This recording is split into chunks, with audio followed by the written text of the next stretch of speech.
Hi, everybody. Hope you're doing marvellously well. I'm sitting here with the rather wonderful Sarah Carter. How are you?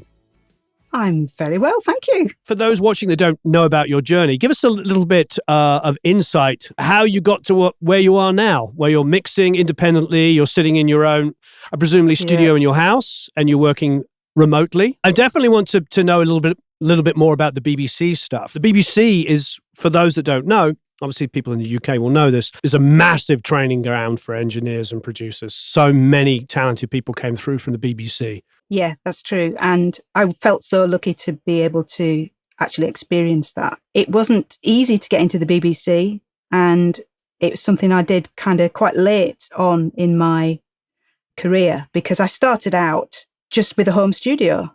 You know, like lots of people, I just had a home studio in my bedroom, basically started off with a 4-track, and I didn't pick it up until the sort of late 70s, early 80s, when I started getting into music properly and wanted to start to learn to play. Into the 90s, I continued to play, but I just wanted to get better. And what I used to buy were Guitarist magazine and Total Guitar. You know, I don't even know if they're still going, but they used to come with a CD on the cover with the backing track. And inside the magazine, you had the lesson and you could play along to the CD and practice. Well, I wanted to go one better. I wanted to know what I sounded like outside of my head, if you know what I mean. I thought, well, how am I going to do that? And I've always been into hi-fi, and I found out about 4-tracks. So I went out and bought a 4-track, and that quickly turned into an 8-track. And then that quickly turned into a home studio in my bedroom with a Mackie 8-bus little console. Although it wasn't that small actually, but yeah, and a little bit of outboard, and that was it really. And that was the sort of mid-90s. And then that really lit my fire, and I just knew that's what I wanted to do. I just desperately wanted to work with music somehow. And I knew that as a musician, I wasn't going to cut it because I was very average. But I did sort of enjoy the technical side of it and recording. As fate happens, I was given the chance to move to London move nearer London. I went to the SAE college in London and got an audio engineering diploma. And with that under my belt, I was able to then apply for jobs. I tried to get into studios, and I always felt that, although they never said it, but I always felt that I was probably a bit too old for them, because I was in my early 30s at that point. I think they probably wanted younger people out of college or university that they could mould and train to work how they wanted them to work. So I struggled for a little bit trying to find work, but then up popped this job at the BBC for a trainee studio manager. Now, studio manager to the BBC is a sound engineer, whereas to studios, you know, like yourself, you'll know it as the person who runs the facility. I went for it and really tried hard in the interview, really tried hard in the application form, went through 3 interviews and got offered a place that was 2003. And I was absolutely thrilled to bits. You know, I can remember now where I was when I got the phone call. So that was me in the BBC as a trainee, and did sort of 6.5, 7 years there. Not only did I get into the BBC, but I got into the area of the BBC that I wanted to get into, which was rock and pop. I used to work on Maida Vale sessions for Radio 1, Radio 2, 6 Music, 1 Extra, So I've done a wide range of genres and worked with amazing artists. I really want to know who you ended up working with, quite frankly. Oh, God. Gosh, I worked with so many great people. I mean, the thing with the BBC sessions was that there was no point, playing the record. What we wanted was a live performance of the record. It needed to be different. It depended on how many songs we wanted to record. It would all be done in a day, or it would be done in a morning or in an afternoon. And there was very little in the way of overdubs. And it was, we would record a tape, quickly then switch the desk and do a mix do a mix down. And depending on how long the session was, obviously how long we got to spend mixing. When you're recording takes as long as recording takes. So we, we would turn around sessions really quickly, 5 songs in a day or something, or in a 10-hour session or something like that, recorded and mixed. And all the guys were playing in the same room. So we had these great, the studios of varying sizes at the BBC, at Maid of Vale. They just sound great. The Radio 1 studio is a little smaller and a little deader sounding.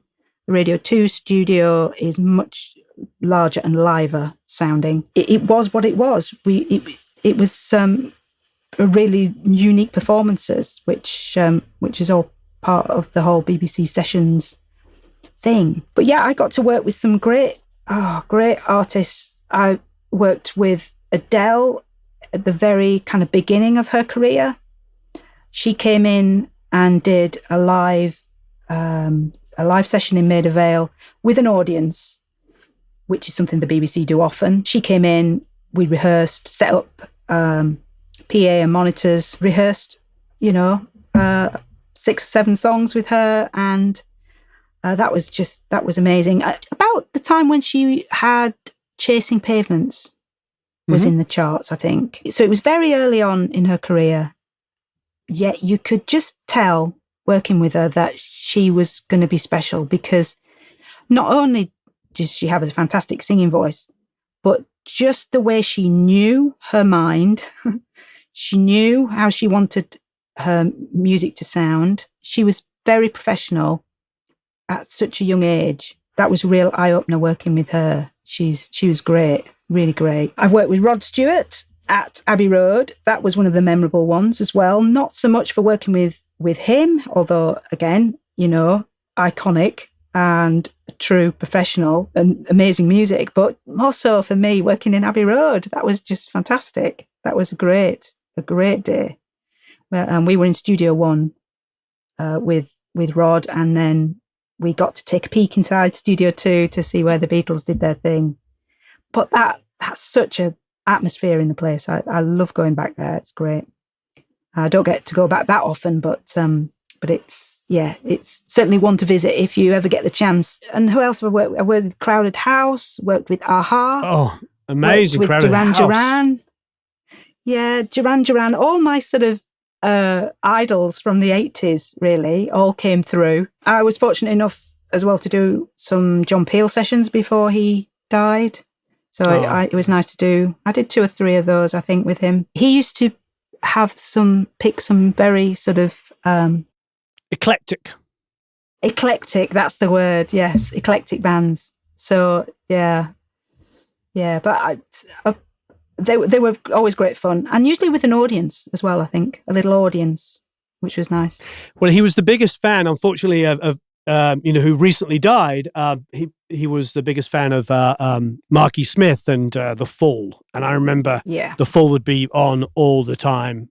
Growing up, I would listen to John Peel and be like, "Yes, this week we have The Fall." Would be like, "Yep." Oh, there's a surprise. Yeah, there's a surprise. Yeah, but John Peel's so quotable, and for people that aren't in the UK, you have to know about John Peel. He was like the taste maker to end all taste. From the sort of late 60s all the way through the 70s and 80s, he would find artists and showcase them before anybody else would, and is instrumental in breaking so many incredible artists. Yeah, he was incredible. Yeah. No, I feel very lucky to have worked with some amazing people. I can honestly say that none of them, no matter how large the star, none of them had egos. They were just seemed to still enjoy what they were doing, and that made it a really nice place to work. Does it still exist? Does Maid of Vale? Is there still this job? They're still doing these things? They're still doing them. Because I know they sold off the outside broadcast a few years ago, because my friend Duke now does all the stuff for the BBC still, but it's all subcontracted to an independent company, which is essentially the BBC people went on their own. So I was wondering, I hadn't asked anybody about it specifically. Yeah. So it still exists, and they're still doing all of this. It still in-house? exists. Yes. Although what has happened is that I used to do a lot of the daytime shows, the Radio 2 daytime shows. These are the most listened to radio shows in the UK with huge audiences, millions. We as studio managers would work on those. We would be sort of the quality control behind. The DJs would be behind the glass with a desk, and then we would be on the other side of the glass with our final, the final path to the control room, the BBC control room, and out to the transmitters. So we were there to make sure the levels were all good. That the DJs, who are sort of stars in their own right, were sounding consistent day by day. From what I understand, some shows do still have studio managers, but others have gone what they call self-op. The studio managers, as they're retiring now, aren't being replaced as they once were. But certainly outside broadcasts, all the music festivals, the well-known ones, Glastonbury, Tea in the Park, Reading and Leeds, still the BBC turn up and get with the trucks and do the sound for telly, which I had the pleasure of doing as well. I spent a lot of time on stage, actually, at those gigs as well, watching these awesome bands from the side of stage, which completely ruined me, because now I just, I feel if I've got to, stand in the audience, I feel as though I'm slumming it a bit. It was great to stand side of stage and just have this great view, and I would have headphones on of the mix coming out of the truck.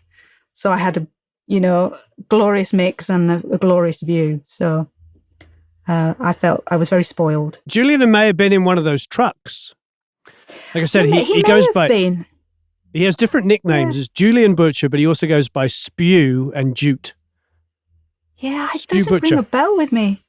Yeah. I'm sure I would... I'm sure I'd know, because we used to have a really good relationship with the OB guys, because they are all amazing. They're fantastic. The technical knowledge and troubleshooting skills. He's much smarter than I'll ever be. He's ridiculously smart. Yeah. And his brother's Matt Butcher, who does does front of house for the Gorillaz and Blur, and so they're right. Those two are deadly. They used to take the Mickey out of us and say that we were white gloving it. Us with studio managers, we would just swan in and put the white gloves on and sit down and mix and do the balance. And they've done all the hard work. That's what Matt always says. Yeah, Matt's like, you get there and he's like, he's like plugging in cables and like, I'm like, aren't you the front of house and running the whole show? And he's like, yeah, but I'm not white gloves. Yeah, exactly. They pride themselves on, and I think they enjoy that. I think, people that love the live experience, like the live experience. They don't want to just show up and mix. They want to get in there and, because I've heard stories of Matt with a soldering iron adjusting crossover frequencies in PAs when he would turn up for shows and stuff like that. All kinds of stuff. And I think that's part of why they love that job, why they're attracted to it in the first place. So, yeah. But it's funny you say white gloves, because I hear him say that all the time. It was always great to get new bands in who were thrilled to, it was their first time at the BBC at Maida Vale, and they'd be thrilled. And it was great to work with them. They were so excited and nervous. And the thing with Maida Vale is it's steeped with history. It hasn't changed. It looks the same as it did in the 60s, I think. So it was, it has this sort of aura about it. Yeah, I had the time of my life, really. And then I decided to leave after about, as I say, it was about 6.5, 7 years, and try something new, because I've been quite open about it in other interviews and things, but I know now that it was imposter syndrome that I was going through at the BBC.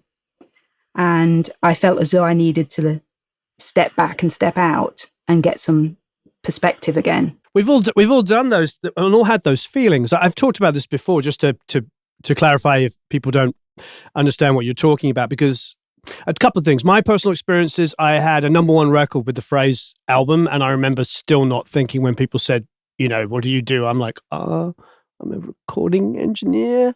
And, you know, and even if I said it with some kind of authority inside, I didn't really believe it.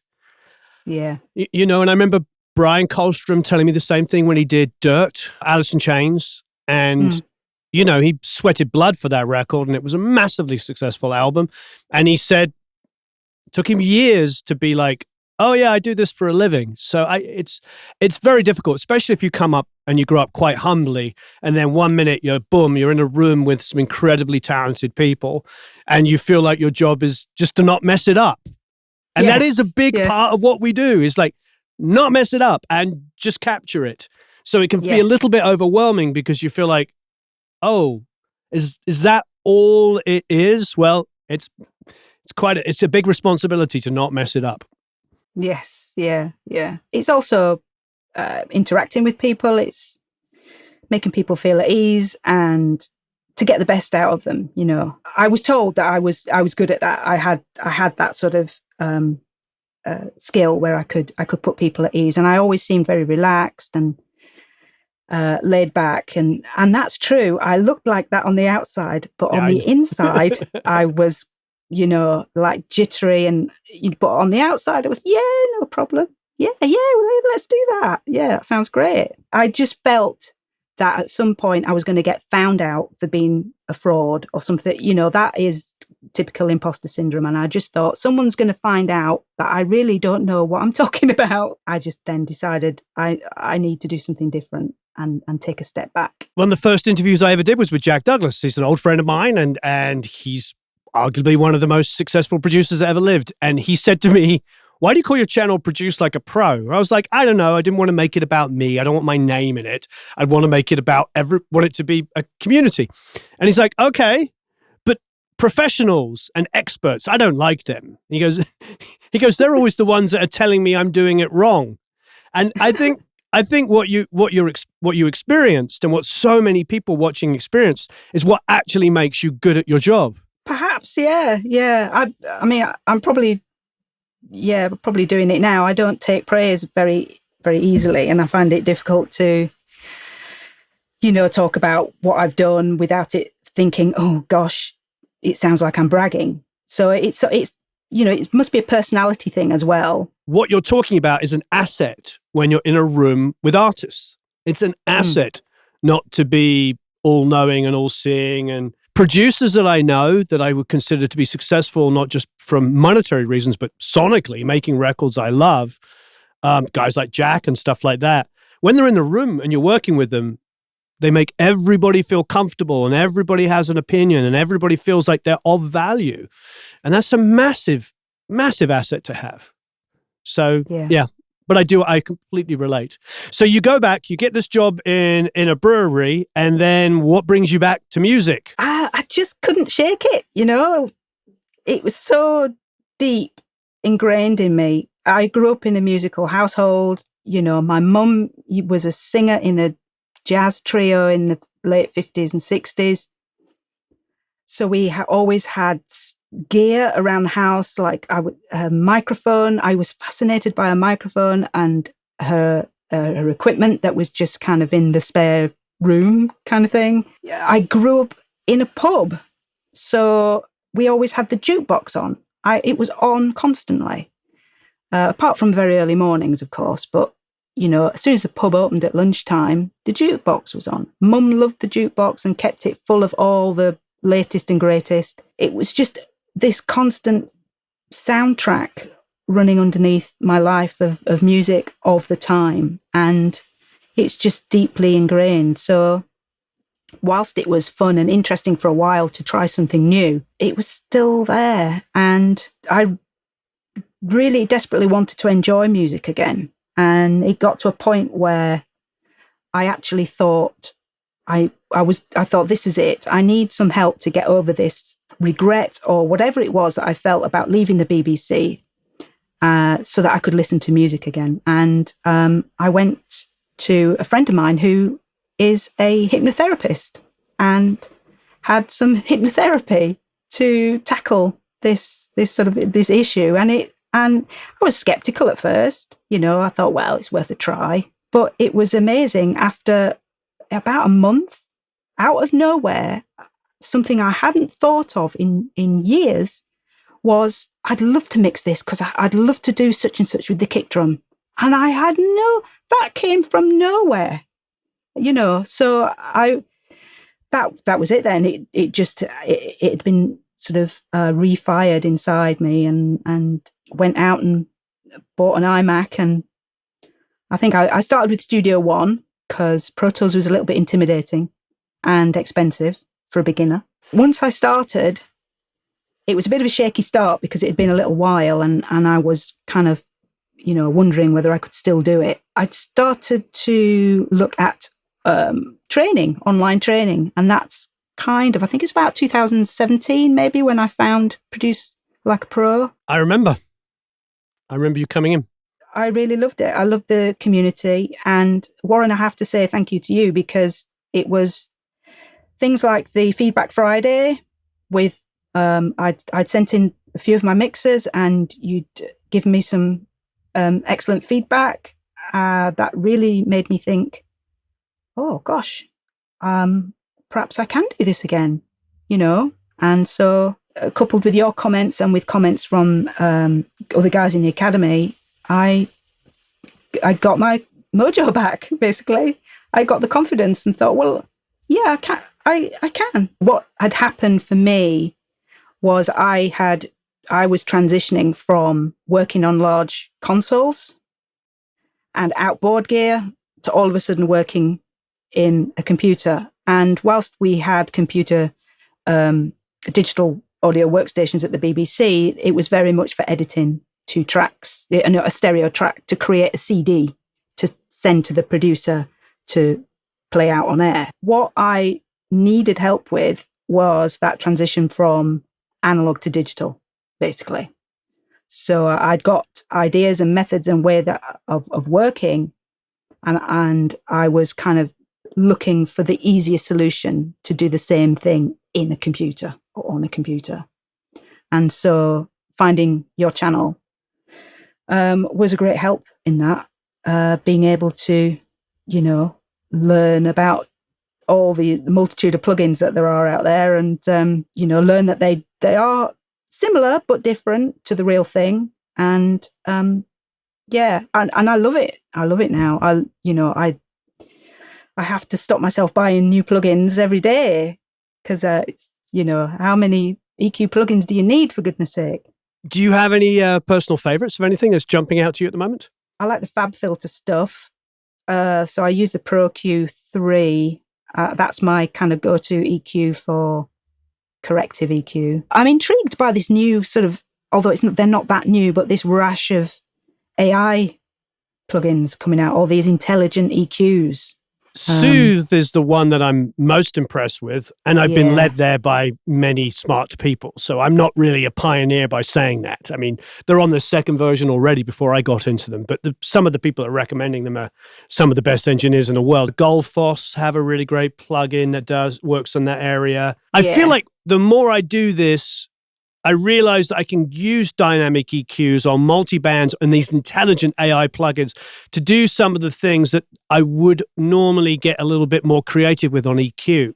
So it means like something like the Soothe plugin actually saves me 5 plugins, or at least 4. I've got the Soothe plugin as well. I started off with the first one and just upgraded to the second. And it's great. It's really great. Golfoss, I've tried that as well. I'm still learning to work with that one. It's dangerous one, really, but it is great. It is really great. That is on my mix bus at the moment. It does come out every now and again, and it gets a little tweak just to bring things into focus a little bit. The technology that we've got and these new plugins coming out all the time, it's really exciting. And as I said earlier, I'm a bit of a gearhead and a geek, so I love trying new things, and I just find them sort of inspiring. They kick off my creativity. If I can put it on and if I can work it straight away, and it's not some kind of, I don't need a map to be able to find my way around it, then great. It just inspires me to get some great sounds. So give me an idea about your setup. I see some Focals sitting in the background. Yes, my trusty Focals. They are the CMS 50s. So they've served me very well. I've had them for a few years now. I was thinking about upgrading to the Solo 6, but I've decided that I'm going to wait to upgrade. I'm going to wait so that I can upgrade in a big way, a more noticeable way. I use the SonarWorks plugin on them to help me with my room, because I work from a bedroom, so it's not the ideal size. So the SonarWorks helps me with that, and they just sound great. I see you have some room treatment though, so you've done some stuff in your room. Yeah, I've done as much as I can. I've got some bass trapping, and I've got my first reflection points sorted out. I've got a cloud as well, a ceiling cloud, which everybody seems to forget about. But as soon as I installed that, I could notice the difference. It was, it's really great. What interface are you using? It's a PreSonus. It's the Studio 192, which has been around a few years. And I'm thinking of kind of downsizing. It's got far too many inputs for what I need now. I think when I bought it, it was when I first started looking into business. My mixing, I mean, it's a mixing business now, but when I first started, I thought I might do mobile recording as well. So I went for the larger kind of interface, but now I don't really need it. I might downsize to an Apollo Twin or something like that. So I use Pro Tools. I use it with the control surfaces. I've got an Artist Mix because I still like faders. I really enjoy using the Artist Mix. That's great fun.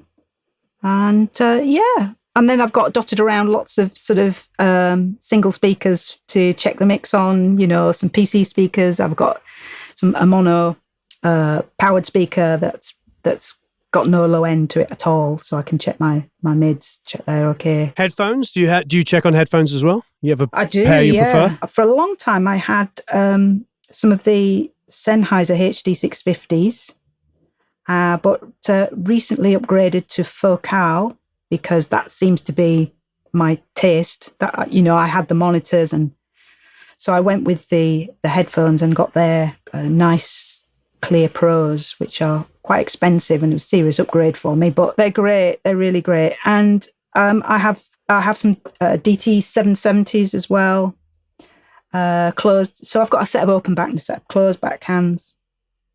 But I don't mix on them. I still like to mix on the monitors and just check more detailed things on the headphones, really. I think a lot of people are mixing on headphones out of necessity, and that's absolutely fine. They're in environments that they probably can't treat very well, or not big enough to really deserve a pair of speakers, or a number of different reasons. The thing I do enjoy about the Focals is they have really high detail on the high end without being bright. Does that make sense? I can listen for hours without being fatigued. I think even after we took all three sets of speakers and we used SonarWorks on them, and we, flattened them, for want of a better term. And they all started, the Callies particularly were just like, wow, I couldn't believe how good I could get them to sound considering they're $300. The Genelecs were absolutely amazing. But the thing about the Focals is they still had that characteristic, even after SonarWorks, of not being overly aggressive in the high mids. They still sounded, even though they started to look super, super flat, it still had that characteristic. So I don't know how they managed to do that, but they do. You probably are going to agree with this. I think when you know something, that's really the answer to the question. Somebody says, what speakers I use? I ask them, well, what have you got? And if they've had them for a decade, it's like, you know what I mean? Yeah. It's a tough. Yeah. Why would you change if you know how to make music sound good on them? Yeah. Hence why you still see NS10s in studios, and you still see the ProAC 100s, Studio 100s. A lot of mixers still use those. So yeah, it makes sense. Yeah.